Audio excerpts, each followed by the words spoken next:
Alors, bonjour messieurs, je suis en compagnie de Francisco Zelaya et de Maxime Crevier. Donc, on vient de regarder chacun de notre côté le match du Canada contre le Monténégro. Donc, rapidement les gars, j'aimerais tout de suite rentrer dans le vif du sujet. Est-ce que vous avez décelé quand même des points forts là, malgré cette lourde défaite là, du Canada qui était un peu prévisible, mais bon, on est-tu capable de sortir du positif de tout ça, Maxime? Ben, moi, de mon côté, c'est similaire à ce que j'ai dit hier. Là. Je pense que le ballon il bouge super bien en avantage numérique. Encore une fois, beaucoup de variété dans les jeux. Donc, le premier but du match, là, on a fait encore le même jeu avec 5 qui rentrent, la position 1 qui sort. On finit avec la position 2 en plein centre du filet. Le but de Nicolas au premier quart aussi, là, avec la passe en position 1 aussi au poteau, c'était très bien.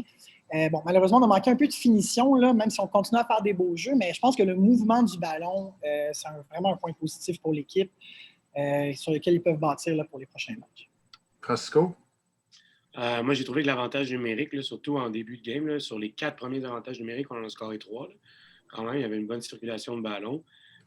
Puis j'ai d'autres points positifs. Là. Jérémy Côté, Sean Spooner, puis Ruel, là, vraiment, j'ai été agréablement surpris par leur performance. Là. Fait que ça fait du bien de voir que nos jeunes joueurs sont capables de bien jouer. Parfait.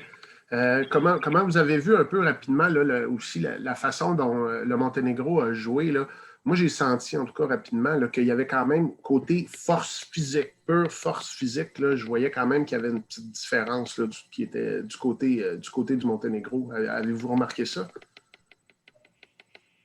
Vas-y, Maxime. Je ne savais pas à qui tu t'adressais en premier. Honnêtement, oui, c'est sûr que physiquement, ils sont plus gros. C'est une équipe plus mature aussi. Là. La moyenne d'âge est beaucoup plus élevée. Les gars sont dans la trentaine, fait ils sont plus dans leur maturité physique que nos joueurs qui sont plus jeunes. Mais je pense que c'est surtout une équipe qui a eu beaucoup plus de temps de préparation. Il ne faut pas oublier que ces joueurs-là ont presque jamais arrêté de s'entraîner, continuent de jouer dans leur ligue professionnelle. Leur entraîneur s'est concentré, il a quitté son équipe professionnelle pour se concentrer juste là-dessus. C'était clairement une équipe qui était mieux rodée, avec plus d'expérience. Donc, c'est sûr que tout ça combiné, ça fait. C'était une tâche difficile, disons, pour les Canadiens là, aujourd'hui. Parlons de ça, Francisco. As-tu remarqué certaines vulnérabilités du côté du Canada, là, des choses qu'il faut vraiment, sur lesquelles on doit travailler pour affronter des grosses équipes comme ça?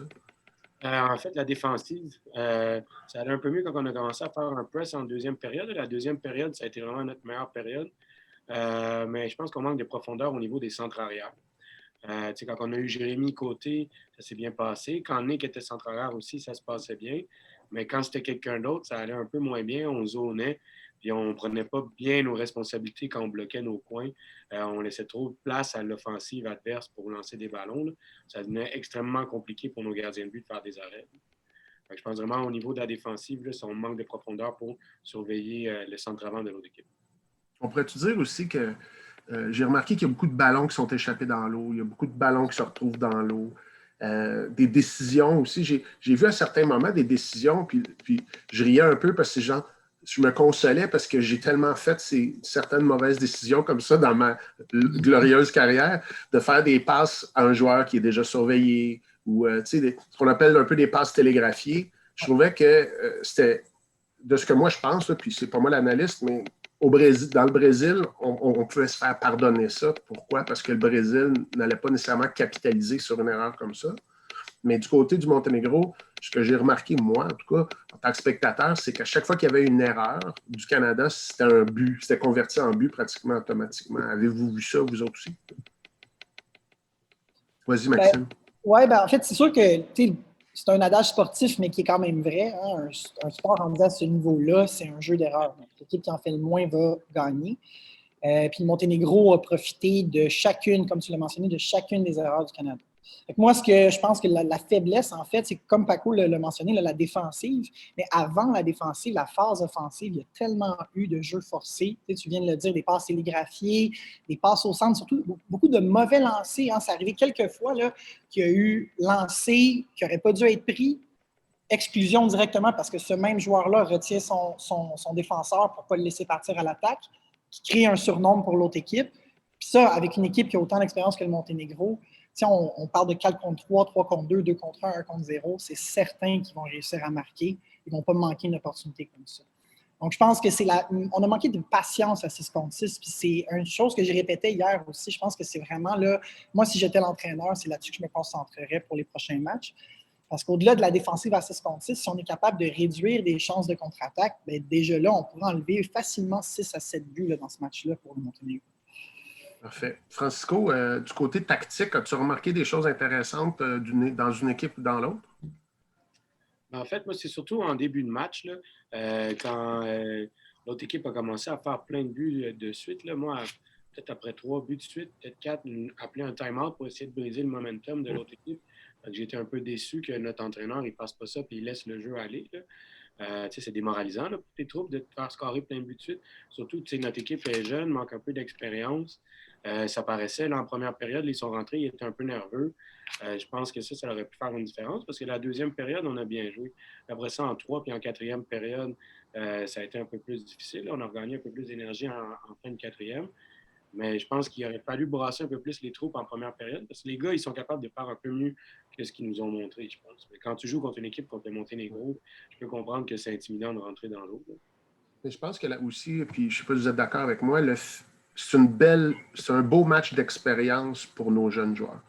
Le gros positif que moi, je pense qui est là-dedans, c'est que chaque joueur qui est plus jeune, qui a moins d'expérience internationale, d'après moi, ça a été un cours 101 de beaux polos, de bons polos, de comment capitaliser sur peut-être les vulnérabilités de l'adversaire. Je serais curieux de voir comment les jeunes se sentent. Puis j'espère qu'ils ont la tête haute parce que, d'après moi, là, puis je trouvais que le Monténégro a joué très fair play, je pense. Ils n'ont pas été trop agressifs. Fait que je pense que c'est un beau positif pour nos athlètes. Ils vont sortir de ce match-là en disant « OK, là, je viens d'apprendre quelque chose ». Maintenant, en terminant, comment on se prépare pour le prochain match contre la Géorgie, Francisco? Bien, la Géorgie, on fait un match serré contre la Grèce. Mais encore, je trouve que la Grèce était nettement supérieure. Je trouve que le score n'est pas représentatif du résultat, puis de la différence de niveau entre les deux équipes. Fait que je pense que c'est quand même un match qui est assez accessible. Ça ne sera pas facile, ça ne sera pas le Brésil, mais c'est un match où est-ce qu'on va pouvoir peut-être tirer notre épingle du jeu. OK. Est-ce que tu as une idée de comment? Là, on a parlé un peu des choses à améliorer, mais est-ce que tu vois sur quoi il devrait focusser peut-être au niveau de l'équipe canadienne? Commencer le match peut-être un peu plus fort, un peu plus en confiance. Puis, pas essayer de zoner tout de suite dès le début. Là. Ça, en première période, ça s'est mis à zoner tout de suite. Quand on a fait un press, ça a changé. Fait que je pense qu'on devrait essayer d'exploiter ce côté-là. Surtout quand Jérémy est capable d'être en centre-arrière.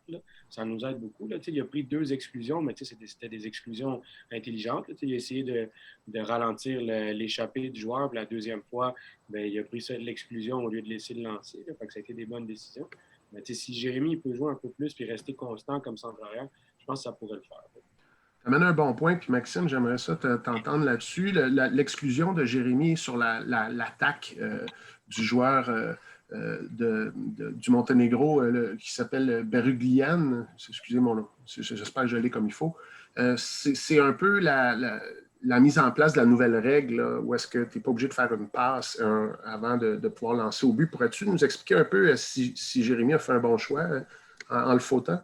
Bien, c'est sûr que c'est dur à dire. Hein. Dans cette situation-là, si on est certain d'avoir un 1 contre 0, qu'on le fasse ou pas, dans le sens que s'il était au milieu de la piscine complètement seul avec le joueur, je ne sais pas si ça vaut la peine de prendre l'exclusion. Dans cette situation-là, je pense que Jérémy a fait le bon jeu. Juste parce que, en faisant ça, malheureusement, ça n'a pas porté fruit. Là. Les joueurs n'étaient pas assez rapides pour rattraper le joueur Monténégro. Mais s'il était capable de transformer, parce qu'il est en position 3, on se met de la demi-lune, donc c'est sûr que le gars, il avait le champ libre devant lui. Mais s'il était capable, en faisant ça, de permettre à ses coéquipiers, donc comme il a ralenti le joueur adverse, de permettre à ses coéquipiers de revenir, puis de transformer ça, donc de partir d'un 1 contre 0 vers un 3 contre 2, 4 contre 3, là, il vient d'augmenter les chances de défendre. Donc, dans cette situation-là précise, je pense qu'il a fait le bon jeu. Moi, j'aurais aimé ça qu'il le retienne un petit peu plus longtemps pour être capable de laisser une chance à son coéquipier de revenir. Mais bon. Donc, c'est sûr que le joueur adverse a très bien utilisé la règle. Là, donc, c'est maintenant ça que les joueurs doivent penser. C'est, sur une contre-attaque, avant, on cherchait à faire une passe. Là, c'est que tu te fais fauter, tu es derrière le 6 mètres, tu joues le ballon, tu pars, tu crées ta contre-attaque à partir de là. Donc, c'est très bien effectué. Parfait. Ben, on en a appris beaucoup, en tout cas, dans ce match-là. autant comme téléspectateur, comme spectateur que comme joueur, j'espère. Donc, écoutez, les gars, c'est tout pour aujourd'hui. On se reparle idéalement demain pour suite au match à la Géorgie. Merci. Super. Salut. Salut.